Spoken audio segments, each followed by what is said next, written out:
Ayun, shoutout po mga kalingap. Welcome to my YouTube channel, Roselski TV. At andito po tayo para reaksyonan ng ka-upload lang na vlogs ni Kuya Berador. At bukas pa sana ko po ito reaksyonan, pero nagsabi na si Kuya Berador na pwede na raw reaksyonan. Wala daw oras-oras para reaksyonan ang kanyang upload. At kaya ito po, ating re-reactionan ang tungkol sa pagpunta nila sa birthday ni Kalingap Jomar. Ito po, umpisa na po natin. Kaibigan, kasi nga po, sakit pang isipin, hindi tayo nakapasok. O may hindi nakapasok tungkol sa birthday ni Papa John. So, tanong natin mga kaibigan, alam ba ito ni Papa John? Baka naman ipinapahamak ninyo si Papa John. Baka hindi alam ni Papa John. Kasi kahapon, andun ako sa event kahapon, napakain ng Jungkar, mga kaibigan. Ay close naman si Papa John at saka yung anak ni Yang Lee. Close naman. Ngayon, nagtataka ako kung bakit may mga tao na hindi nakakapasok. So tayo mga kaibigan, nakalista tayo doon, nakalista si Ate Edna, si Kuya Balsar Matubang. So, nilakasan natin yung loob na makapasok mga kaibigan kasi nakalista tayo doon. So, ang hindi makakapasok doon ay yung anak ni Yang Ning, sa kadahilanang naging basher, mga kaibigan, naging basher. Ito yung masasabi ko mga kaibigan, Ayun, naging basher pala yung anak ni Yang Mi. Kaya hindi pinapasok nung nag-organize ng party ni Papa Jones.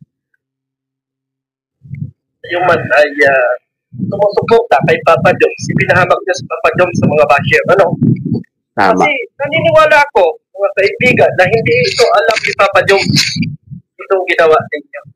Sa totoo lang. Hindi ako basher, nainis lang ako kasi hindi tama na nandito tayo sa Kalinga ay dahil sa ganyang pangyayari ay may mga taong mapapahiya na mula pa doon sa malayo, mga kaibigan. Grabe. Mula pa doon sa malayong lugar na sinadya yung birthday ng tao para makapasok or makipagsiyahan. Hindi naman para makipag-awa yun. Dapat kapag may mga ganyang event, kalimutan kung ano man yung nangyari, palipasin. Palipasin sana ninyo mga kaibigan at huwag nating ipahiya ako natin tao bilang tao. Hindi na bilang kung ano pa man mga kaibigan. Hindi na bilang kung ano pa man. At tanong dito mga kaibigan, ito ba ay may magandang may idolot kay Papa Jones na napakabait na tao kay Papa Jones? Wala. Walang may gandang may idolot yan kasi baka nga mabash pa siya ng todo-todo dyan, di ba? At kawawa naman yung tao kung mababash ng hindi naman niya alam yung pinagagawa ng mga nag-organize at mga sponsor doon.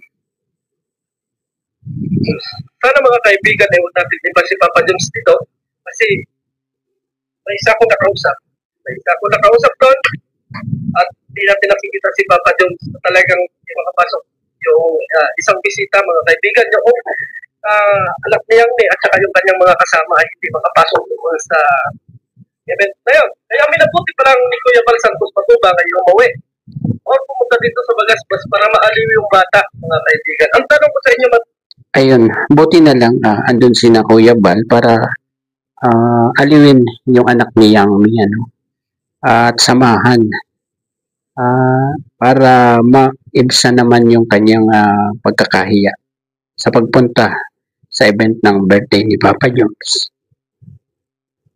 Mga kaibigan, tama ba yung ginawa nyo? Mali. Tama ba yung ginawa ninyo na may mapapahiya na tao? Ako dito, nagsasabi lang ako ng totoo. Ako naiinis. Naiinis talaga ako sa pangyayari. Nandun ako sa listahan. Salamat sa paglilista ninyo. Pero hindi natin kailangan yung lista ninyo kung meron naman kayong idadaw na tao. Sa totoo lang. Ako naiinis sa totoo lang. Totoo yan. Dapat pag may mga ganyang event, yung mga nakalipas, ay nakalipas na yung yun. Nalipasin ninyo yung oras. Uy! Kuya Bobby, salamat na dito ka rin. Ayan, dumating si Kuya Bobby. At siguro, galing din yan doon sa event.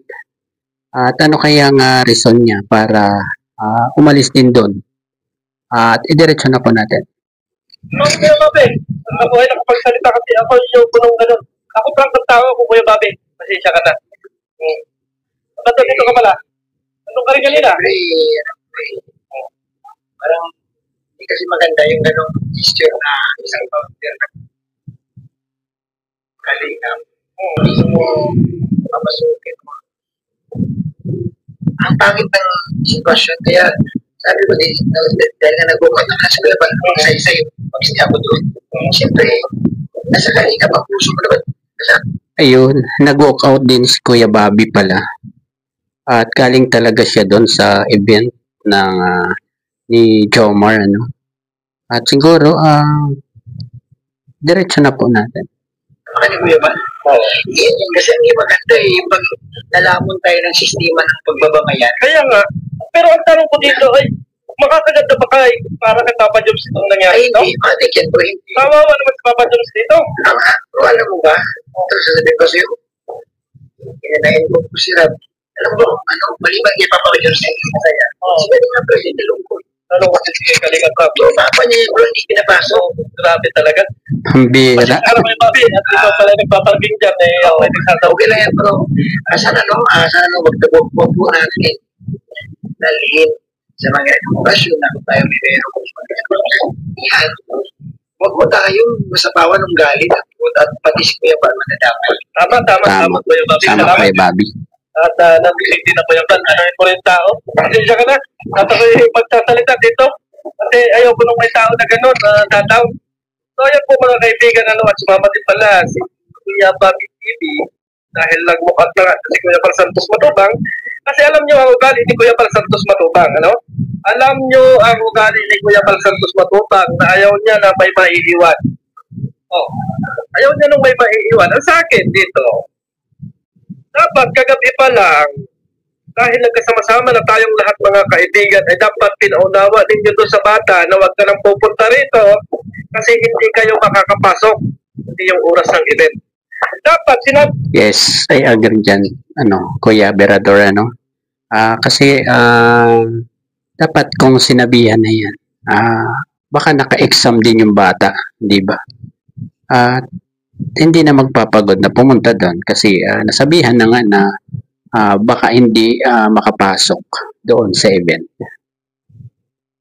sabi nyo kagabi na itong grupong ito ay hindi makakapasok bukas kasi basher namin kayo dati. Ay Diyos ko Lord, ay dapat ay hindi na nakapunta yung bata, mga kaibigan. Ako, wala akong kinakampihan ha. Kung sa mga naging away-away ninyo, ala kong pakialam. Ala kong pakialam kung ano po man ang mga naging away-away ninyo. Ang naiinis ako, mayroong batang napahiya at nag-iiyak. Gusto niyo, i-play ko pa yung video. O paano mag-iiyak? Siyempre, napahiya yung bata ay mag-iiyak talaga yun. At asang-asa siya na makakapasok siya doon at makaka-attend ng birthday ni Kalingap Jomar, siyempre. Iyak yung anak ni Yang hindi ako nakampi, wala akong nakampihan. Ako nga naawa dito kay Papa Jones. Dahil sa yung puputukan ng lahat dito. Sa yung kagagalitan dito ng mga viewers at yung mga makayangli. Hindi ba lang natin inisip, mga kaibigan, mga kapatid. Totoo yan. Hindi ko sinasabing kayo, ay bobo, pero bakit ganun lang nangyari? Bakit ganun lang nangyari? Hindi ako nagagalit dahil hindi ako nakapasok. As in, nakalista ako. Maraming salamat sa inyong paglista. Pero kung pipiliin ninyo, katulad ng mga bata na yan, at mga basher ko yun, nagtanong ko dito, hindi maganda. Dapat pinapasok na lang ninyo kasi hindi naman taga-dait yun. Nagmula pa sa malayo yung tao. Ang bihira. Maganda para kay Papa Jones. So, napakabait po tao ni Papa Jones. Magkakasundo sila kahapon. Sa totoo lang, napakabait ni Papa Jones. Para sa akin, wala akong problema kay Papa Jones. At sana, mga kaibigan, mga kalingap, yung makakapanood ditong ating video na to, ay huwag naman nating ibas si Kalingap Jomar. Yes, hindi dapat i-bash si Kalingap Jomar dyan sa pangyayaring yan, ano. Sure tayo na walang alam si Kalingap Jomar dyan. Tanging yung organizer lang at yung mga sponsors ang nakakaalam kung ba't ganyan yung naging sistema ng kanilang event, di ba? Hanggang ngayon nga, pati si Kuya Val, Ate Edna ay napahiya sa kanila sa oras na parang dinipahan na nila yung anak ni Yang Mi para makapasok. Di ba? Kuya Val na yan. Dapat pinayagan na nila. Kasi, di ba? At pasensya na rin kay Kalingap Jomar, mga kaibigan, mga kapatid, at happy birthday sa'yo. Kasi alam ko na napakabuti mong tao at alam ko na hindi ka papayag na ganito ang nangyari. Pero wala tayong magawa. Okay lang yun. Sana sa sunod, mga kaibigan, kung ano pa man ang event na mangyari dito sa Kalingap, kung kayo ay may mga kaaway o kung ano pa man ang inyong halitan, huwag ninyong daanin. Tama. Kalimutan muna yung mga away-away, di ba? Kuya brother, ano? At pagsasaya na lang ang gawin, di ba? Limutin mo na yung mga away na nakaraan na matagal na ata nangyari. Yun. Sa mga ganitong bagay kasi ako mismo mga kaibigan makakalaban nito. Sorry. Ako ang makakalaban niya. Kahit sino pa kayo. Mabanggay ko kayo kasi hindi tama yun para sa akin. Hindi tama yun. Na meron kayong mga hinasabi na basher-basher na yan o kung ano-ano pa. Ay dapat kagabi pa lang sinabi na ninyo kung ano yung dapat. Hindi yung kaurasan. Nakabihis yung bata.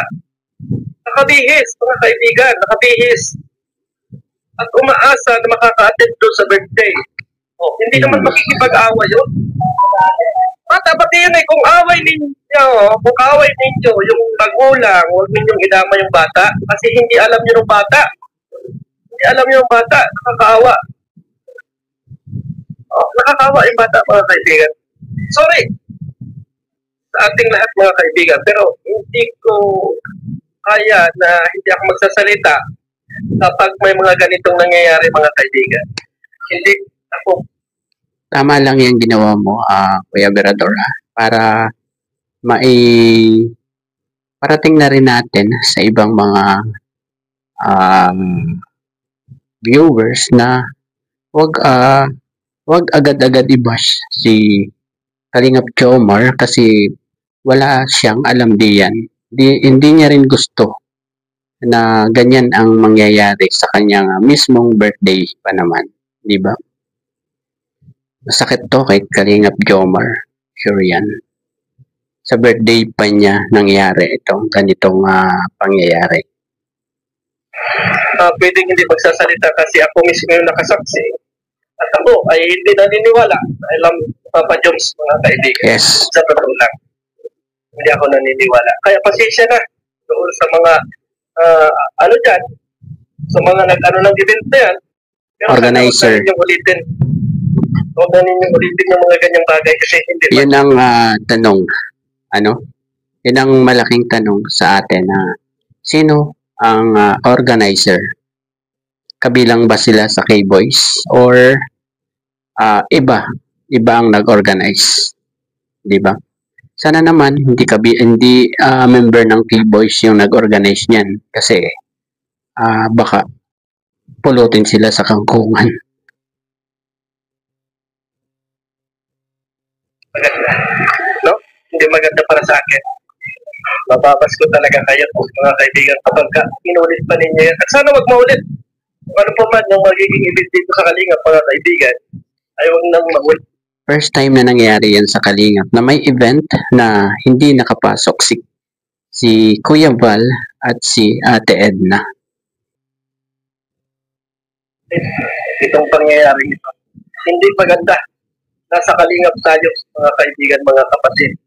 Nasa Kalingap tayo na kahit hindi kayang Kalingap ay pinapasok natin dito sa Kalingap para magkaroon ng pagkakaisa. Kung mayroong nagiging away dyan, kung mayroong nagiging pagtalo-talo dyan, magtalo-talo lang kayo, pero huwag kayong magpipersonalan pagdating sa ganitong mga handaan at sa mga event. Lalo na kung ang mapapahamak o ang maapektuhan ay ang mga bata na katulad ng anak niya. Kasi sana, ako ay naglabas ng sama na loob. Pero hindi ako galit kay Papa Joms. At ako ay naaawa kay Papa Joms, mga kaibigan, dahil si Papa Joms lahat ang babagsakan ng pangyayari ito.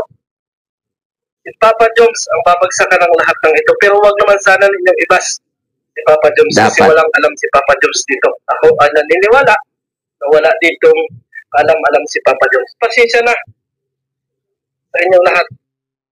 At ayun po ang naging pahayag ni Kuya Berador sa nangyari doon sa event sa birthday ni Papa Joms. At sana huwag po agad nating i-bash si Papa Joms, ano? Ayun, hanggang dito na lamang po ang ating konting reaction. At bago po tayo magpaalam, pakisuportahan ko ang ama ng Kalingap, Kuya Val Santos Matubang, Ate Edna Vlogs at Kalinga Pro. Hanggang sa muli pong pagbablog. Bye-bye po and God bless.